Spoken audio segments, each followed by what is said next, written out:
পুরান ঢাকা ঠিকানায় ব্যবসা প্রতিষ্ঠানের কেমিক্যাল আমদানি বন্ধের প্রস্তাব দিয়েছে জাতীয় রাজস্ব বোর্ড এনবিআর। এ নিয়ে সরকারের সঙ্গে আলোচনা চলছে বলে জানিয়েছেন এনবিআর চেয়ারম্যান মোশাররফ হোসেন ভূঁইয়া।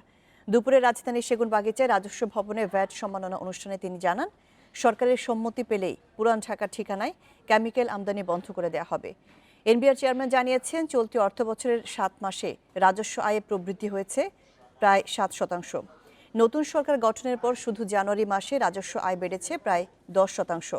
আয় বৃদ্ধির এ ধারা অব্যাহত থাকবে বলেও মন্তব্য করেন এনবিআর চেয়ারম্যান। অনুষ্ঠানে বাণিজ্য মেলার সর্বোচ্চ ভ্যাটদাতা 10 প্রতিষ্ঠানকে সম্মাননা দেওয়া হয়।